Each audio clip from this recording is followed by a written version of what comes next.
ভালো ও সুস্থ থাকতে সয়াবিন তেল এবং সাদা চিনি খাওয়া ছেড়ে দিন। সুস্থ ও রোগমুক্ত থাকুন। টিপ হলো পরকন। যেদিন স্যারের এখানে আমার স্টোরিটা শেয়ার করলাম, আমি বিছানায় এমনভাবে পড়ে গিয়েছিলাম, আমার বাচ্চা আমার চোখ দিয়ে পানি পড়তেছে, বাচ্চাদেরকে কে রাখবে ভাগ করতেছে। 3টা বাচ্চা, আমি মারা যাব, 3টা বাচ্চাকে কে রাখবে, একটা বাচ্চা আমার যা রাখবে, একটা বাচ্চা আমার ননাস, এরকম মানে আমার কোনো আশা ছিল না, দান সৎকার খরচ সব কিছু দেওয়া, হ্যাঁ এরকম। সেখান থেকে আলহামদুলিল্লাহ 19 সাল থেকে ভিডিও দেখেছি, মানতে পারিনি, 23 সাল থেকে শুরু করেছি আলহামদুলিল্লাহ। সবচেয়ে বড় সমস্যা হচ্ছে যে আমাদের যে মা বোনেরা আছেন তারা বুঝেই না, তারা যে অ্যাংজাইটি ডিপ্রেশন এগুলোতে ভুগে থাকেন। এই যে ব্যবহারগুলো আসে কিন্তু তার এই অ্যাংজাইটি ডিপ্রেশন মানসিক চিন্তা থেকে আসে, তারা কিন্তু এটা বুঝে না। হ্যাঁ, রোগের কারণে হয়ে থাকে। কারণ আমি নিজে সবচেয়ে বড় প্রমাণ, আমি 19 সালে যখন অসুস্থ হই, মানসিকভাবে খুবই ডিপ্রেসড হয়ে যাই, তখন হাজবেন্ডের সাথে খুবই খারাপ আচরণ, বাচ্চাদের মানে বড় মেয়ে বলছে যে তোমার মায়ের কথা আমি জীবনে ভুলবো না, তুমি আমাকে অত্যাচার করছো অনেক, মানে ছোট মেয়ের আদর দেখেও বলে এইভাবে যদি আদর করতা মনে হয় না যে আমরা এত মানে কষ্ট পাইতাম। আসসালামু আলাইকুম, আমার নাম হচ্ছে আয়েশা স্বাগতা। আমার হচ্ছে আমি যখন ফার্স্টে আবার ভালোভাবে শুরু করি তখন হচ্ছে আমার হুমায়ুর ছিল 23 কি হুমায়ুর? জি স্যার। ওরে বাবা, 23 ছিল হুমায়ুর। 23 ছিল, হুমায়ুরটা ছিল। হুমায়ুর কত থাকলে ভালো বলেন তো? 1। হ্যাঁ, তারপর ফাস্টিং ইনসুলিন ছিল হচ্ছে 78। তুমি ইনসুলিন নিতা বাড়ি থেকে? ও 78 তো অনেক। হ্যাঁ, এই জন্যই 23 জি স্যার। তারপর হচ্ছে সুগারটা ছিল 6। হ্যাঁ 6 7। তা অনেকের চিনি নর্মাল থাকলেও ইনসুলিন অনেক বেশি থাকতে পারে, সেটা অনেকে জানে না, বুঝতে পারছেন? সেটা অনেকে জানে না, এটা হলো খুব ইম্পর্টেন্ট। তাহলে আগে ইনসুলিন বাড়ে, পরে চিনি বাড়ে। তাহলে এখন ধরেন আপনার চিনি যদি 78 থাকে তা আপনার কী অবস্থা হবে চিন্তা করছেন কোনো দিন? বুঝলেন এই কথা? তো এই জন্যে সুগার তার 6 কিন্তু ইনসুলিন 78, এটা তো কেউ ভাবেই না, কারণ ইনসুলিনকে পরীক্ষাই করে না। তাহলে এখানে আমরা ইনসুলিন পরীক্ষা করাই, তাহলে অন্যদের সাথে আমাদের এটা একটা পার্থক্য। আচ্ছা, এখানে এসে আপনারা কি কিছু শিখতে পারছেন? কয় টাকা শিখছেন? তাড়াতাড়ি টাকা দেন। হ্যাঁ, হিসাব করেন কয় টাকা শিখছেন, এখানে টাকা দিয়ে তারপর যাইতে হবে। তাহলে এগুলো হলো ফ্রি, কিন্তু এগুলো মূল্যবান, খুবই মূল্যবান। তাহলে আমাকে আপনাদের এই যে আমি শেখাচ্ছি এর জন্যই আপনারা আমাকে ভালোবাসা দরকার, বুঝতে পারছেন? যে কেউ কিছু বললে যে উনি যে আমাদের শেখায় এটাই আমাদের জন্য অনেক বড়, আর বাকি কিছু আমরা আলোচনা করবো না, শেষ। আমার কথা বুঝছেন? বাকি আলোচনা বাহিরে সব, বাকি সেবা দরকার নেই বলা, কিন্তু উনি যে শিখায় আমাদের, আমরা যে শিখি সত্য জ্ঞান, এটি আমাদের জন্য বড় পাওয়া। তাহলে ওনার পিছনে লাগেও না, কারণ উনি আমাদের শিখাইতেছে, এটুকু বলবেন, আর বলার দরকার নেই। জি স্যার, আমি পরশুদিন একটা গ্রুপে পোস্ট করেছিলাম যে মানববন্ধনে আসলে আমাদের নামা উচিত। স্যার আমাদের যে জ্ঞানটা, যে অমূল্য জ্ঞানটা দিচ্ছেন, এই যে নলেজটা দিচ্ছেন, এটা আমরা কোথায় পাবো স্যার না থাকলে? আমার খুবই খারাপ লাগছে, আমার রাত্রে কান্নাও চলে আসছে। অনেক বড় বড় আলেমদেরকে দেশের বাইরে পাঠায় দিচ্ছে সত্য কথা বলার জন্য, কিন্তু স্যারের জন্য মানে আমি জানি না, স্যার যদি দেশে না থাকে আমাদের আসলে আমাদের থেকে হতভাগা আর কেউ হবে না আমি মনে করি। তো এজন্য সবাই এক হয়ে সবার জায়গা থেকে এক হওয়া উচিত, এটা নিয়ে কথা বলা উচিত, এটা নিয়ে ভিডিও করা উচিত। রাস্তায় দরকার হলে আমরা রক্ত দিয়ে আমাদের স্যারকে যেন, আমাদের স্যার যেন দেশে থাকে, আমরা সবাই এইভাবে মানে আগে আসা উচিত আমি মনে করি। তো যাই হোক, পরের মাসে আমার হুমায়ুর চলে আসছে 2.85। এটা মানে 2.85। হ্যাঁ, তার মানে খেয়াল করেন এক মাসে সেই থেকে কত ছিল? 23 থেকে 2 পয়েন্ট কত 8 2.85। হ্যাঁ, তারপর হচ্ছে সুগার, তখন সুগারটা ব্লাড সুগার, হ্যাঁ ইনসুলিনটা 11 জি, আর সুগারটা 5। হ্যাঁ, মানে তার সুগার 5.4, ইনসুলিন হচ্ছে 11। এক মাসে মানে কয় মাসে এটা? এক মাসে মানে এক মাস মেনে তার ওখানে 78 থেকে 11-তে চলে আসছে।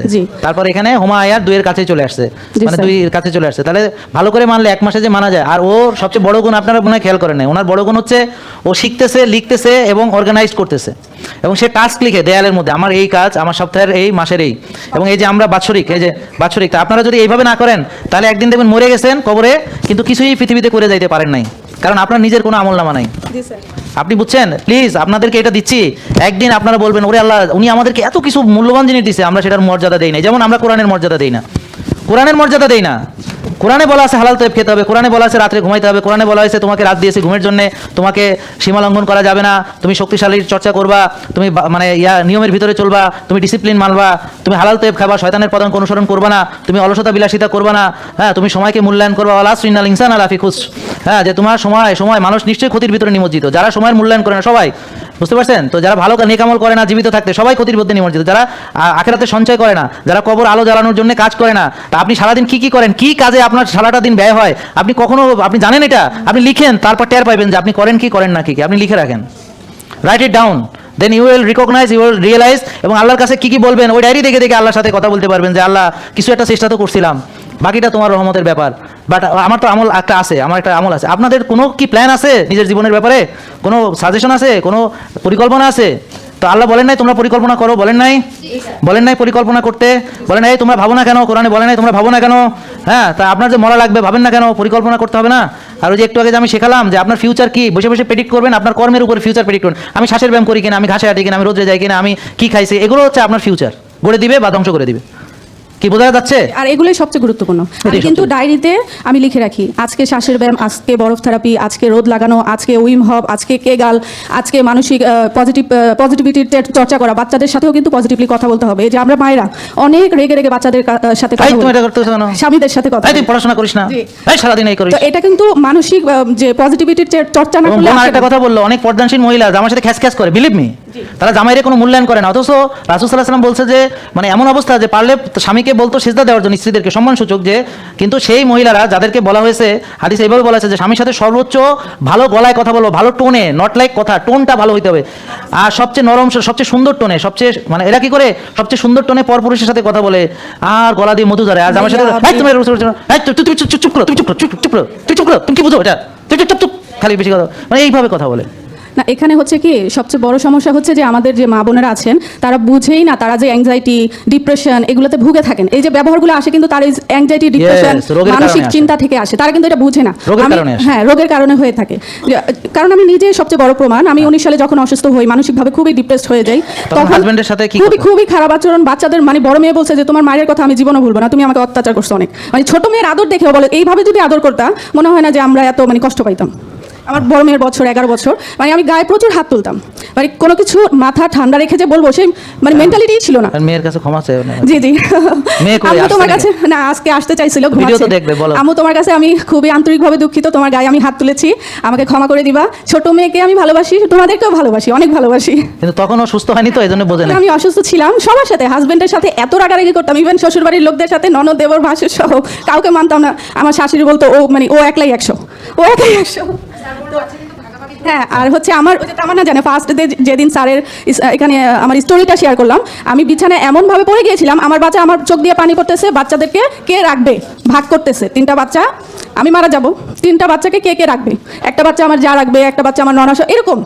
মানে আমার কোনো আশা ছিল না, দান সৎকার খরচ সব কিছু দেওয়া, হ্যাঁ এরকম। সেখান থেকে আলহামদুলিল্লাহ 19 সাল থেকে ভিডিও দেখেছি, মানতে পারিনি, 23 সাল থেকে শুরু করেছি আলহামদুলিল্লাহ। সেখান থেকে আমি আজকে এইভাবে মানছি, এবং এমনভাবে মানছি যে স্যার কিন্তু এখানে আমাদের ডায়েরিতে দিয়ে দিয়েছেন শারীরিক, আর্থিক, সামাজিক, বুদ্ধিবৃত্তিক, তারপর হচ্ছে মানসিক, পেশাগত, এই যে 8টা বিষয়।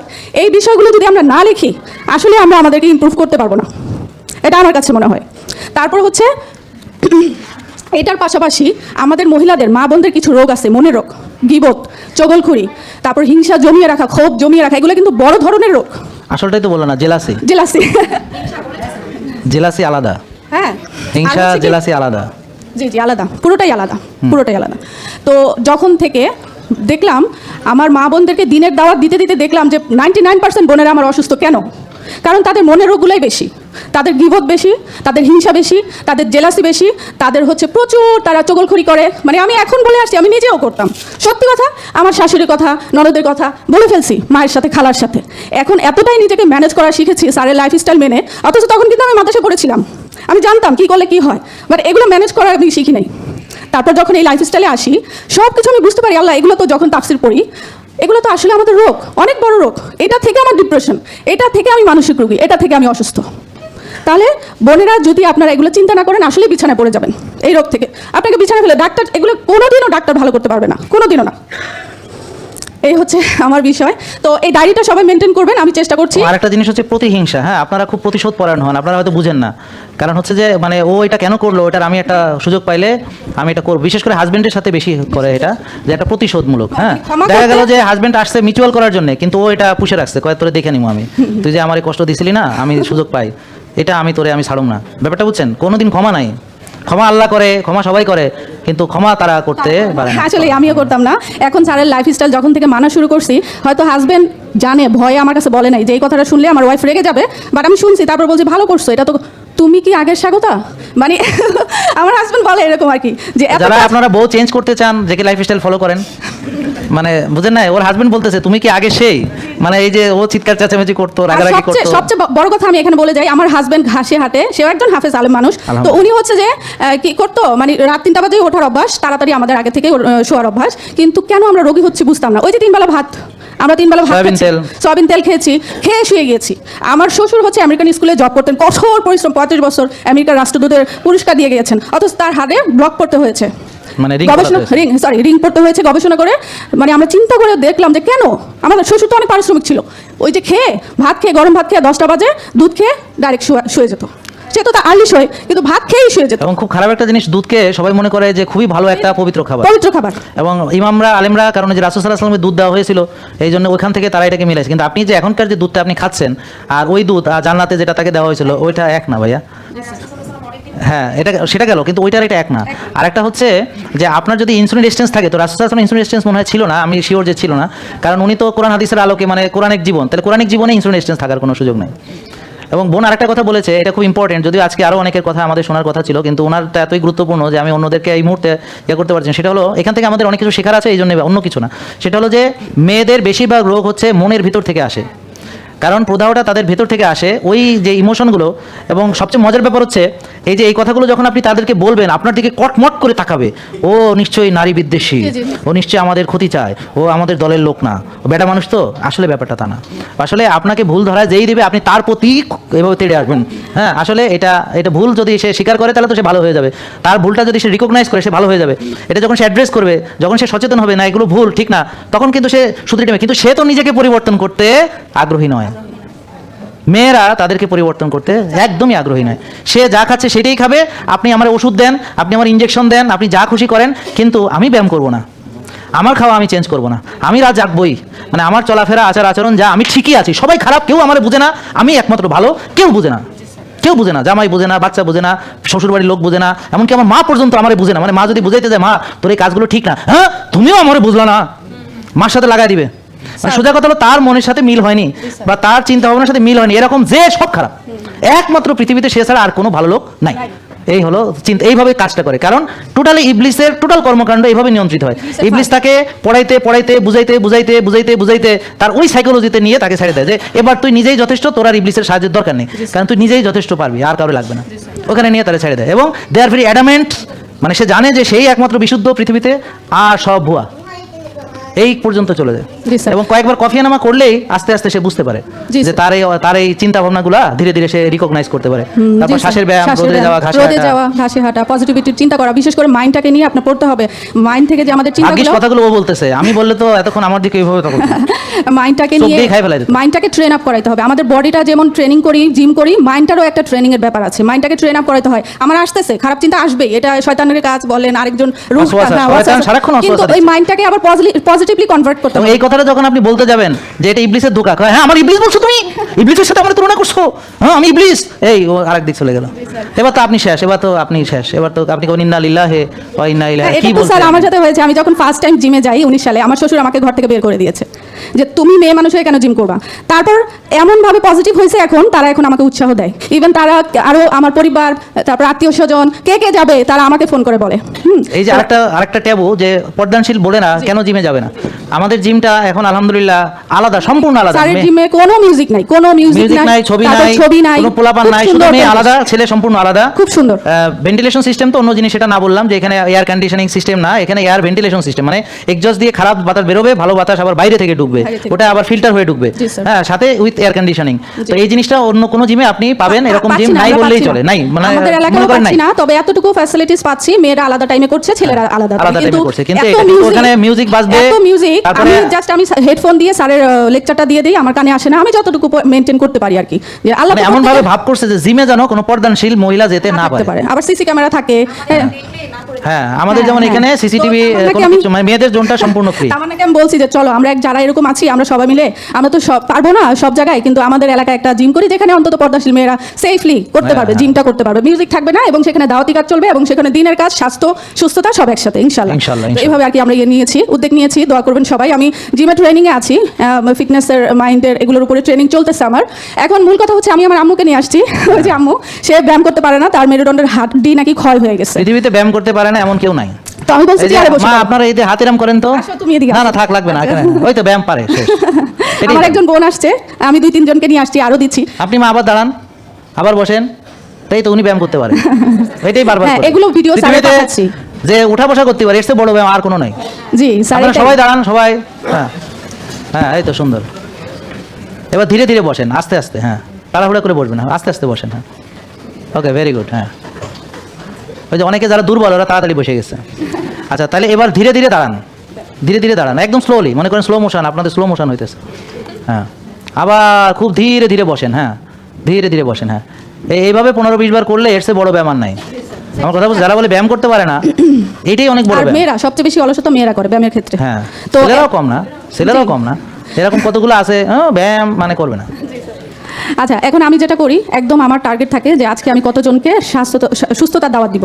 আজকে নাম লিখে, নাম্বার লিখে, হয় আমি তাকে সরাসরি যেয়ে বলি, না হয় আমি ফোনে বলি, আজকে 5 জন, কালকে 10 জন, এভাবে করে করে আমি দাওয়াত দিচ্ছি। কারণ দাওয়াতি কাজে কয়জন আসছে এই পর্যন্ত? এই পর্যন্ত স্যার আমার কয়েকবারই 3 জন 4 জন করে আসছে, আজকে তো 3 জন আসছে। না না আরো- তা না, টোটাল তোমার জি। কয়জনকে ও, দাওয়াত দিছো? লিখে রাখছি, টোটাল আমার প্রায় 300-র কাছাকাছি দাওয়াত দিছো? জি। তার ভিতর দাওয়াত গ্রহণ করছে কয়জন? দাওয়াত গ্রহণ করেছে আলহামদুলিল্লাহ 20 জন। মাশাআল্লাহ মাশাআল্লাহ। তাহলে আমরা দেখলাম যে 10% হলে 30 জন গ্রহণ করতো আর কি। হ্যাঁ, তাহলে 10%ও না, 10%-এর কম। তাহলে ভালো কাজে মানুষ বেশি পাওয়া যায়, তাই না? না, হুম, অবশ্যই না। অবশ্যই। ভালো কাজে মানুষ বেশি পাওয়া যায় না। যদি শয়তানি কাজ হইতো 300 জনই গ্রহণ করতো, জি স্যার। বুঝলেন না? 300 জনই গ্রহণ করতো। এমনও হয়, আমার 2 জন থেকে 55 জন হয়েছে। আলহামদুলিল্লাহ, হ্যাঁ। মাশাআল্লাহ। বোনের 55 জন হয়েছে, আলহামদুলিল্লাহ মাশাআল্লাহ। মাশাআল্লাহ। এরকমও হয় যে চার জন নিয়ে আসছি নতুন আর আমি বলি অনেকে অনেকে এখানে একটা ধারণা থাকে না যে স্যারের প্রোডাক্ট এক্সপেন্সিভ, স্যার প্রোডাক্ট বিক্রি করার জন্য, এগুলো হচ্ছে যে একদমই ভুল একটা ধারণা। আমি বলি কি, আপনি ফ্রিগুলো মানেন, ফ্রিগুলো করেন, রোজা রাখেন, শ্বাসের ব্যায়াম করেন। আপনাকে আমি বলবো না যে প্রোডাক্ট কিনেন, আপনি রোজা রাখেন, শ্বাসের ব্যায়াম করেন, ঘাসে হাঁটেন। প্রোডাক্ট না কিনলে ব্যবসা হবে? কি বলো না, প্রোডাক্ট কিনতে বলো। আসলে এরা 19 সালে যারা আমাকে চিনে, হ্যাঁ ওরা জানে যে এই প্রোডাক্টগুলো আপনাদের অনুরোধে আনা হয়েছিল। কেন? কারণ আমরা- যখন বলা হয়েছে যে আমি তো স্যার এই যে সাইন্টিফিক্যাল এক্সট্রাকশন, এই মেডিসিনাল কোকোনাট তো কোথাও পাইতেছি না, কোথাও তা আপনি পাই না। বলতেছেন এটার উপকারিতা, আমি কোথাও পাইতেছি না। তো পরে বললো যে স্যার আপনি নিজে আনলে তাহলে আপনারা যেহেতু আমরা বিশ্বাস করি, সেই কারণে আমরা পরে আসি। তো এটা দেখেন জি, আমরা বিশ্বাস না এই হয়, ধরনের বিশ্বাস আপনাদের অনুরোধে আনা হয়েছে। জি জি, আমাদের অনুরোধেই স্যার আনছেন। 86 খাওয়ার পরে পেটে সমস্যা। জি, বাইরের খাবার একদম সাথে সাথে পেট খারাপ করে দেয়। আর এখান থেকে যেগুলো খাচ্ছি আর অনেক দিন যায়। আমার এই যে জানুয়ারি মাসে স্যারের নারকেল তেল, তারপর হচ্ছে যে অলিভ অয়েল, এগুলো এখনো আছে 4 মাস, অর্ধেক হয়েছে। আমি 1 চামচ একদিন পর পর খাই, ভালো জিনিস কম খাই, আলহামদুলিল্লাহ আমার এখনো আছে, 4 মাস হয়ে গিয়েছে। সো আসলে প্রত্যেকটা বিষয় মাইন্ডসেট, হ্যাঁ আমাদের মাইন্ডসেটটাকে গ্রো করতে হবে, আমাদের মাইন্ডের উপরে ওই যে বললাম না, কাজ করতে হবে। ঠিক আছে, আপনার অনেক ফিজি- ধন্যবাদ, হ্যাঁ। থ্যাংক ইউ তোমাকে। হ্যাঁ। আরেকটা জিনিস স্যার, আরেকটা জিনিস বলা যায়, আমার 2 মাসে ওয়েট কমেছে 11 কেজি আলহামদুলিল্লাহ। আলহামদুলিল্লাহ। আর সবচেয়ে বড় অ্যাচিভমেন্ট হচ্ছে আমার ছোট বাচ্চা, 5 বছরের বাচ্চা, ও আমার সাথে বরফ থেরাপি করে, রোদে বসে, মাশাআল্লাহ। ঘাসে হাঁটে। আর যখন আমি ভুলে রেগে যাই, আমার বাচ্চা বলে আম্মু শ্বাসের ব্যায়াম নাও, এরকম করো, এরকম বাচ্চা করো। এখন মারে হ্যাঁ, শিখাইতেছে, ও আমাকে বলতেছে আম্মু তুমি রেগে যাচ্ছ, শ্বাসের ব্যায়াম করো, হ্যাঁ মাশাআল্লাহ। এরকম। তো ও আমাকে বাচ্চাদের একটা গুণ কি, ওরা দ্রুত সঠিকটা শিখতে পারে। জি হ্যাঁ। জি জি। তো এইটা হচ্ছে আমার সবচেয়ে বড় অ্যাচিভমেন্ট। বড়গুলাকে এখনো আমি ওইভাবে পারি নাই, দোয়া করবেন সবাই আমি যেন পারি। অনেক আর ধন্যবাদ, আমার জন্য thank you, সবাই দোয়া করুন। thank you. আসসালামু আলাইকুম। ওয়ালাইকুম আসসালাম। ওকে। জেকে লাইফস্টাইল, ওষুধ মুক্ত সুস্থ জীবন। জানেন কি রোগের আসল রহস্য? ইনসুলিনের আধিক্য আর ভিটামিন ডি এর ঘাটতি। ফাস্টিং ইনসুলিন 3 থেকে 4-এর মধ্যে রাখুন, আর ভিটামিন ডি রাখুন 100-এর কাছাকাছি। গোড়ায় কাজ করুন, সুস্থ থাকুন ওষুধ ছাড়া।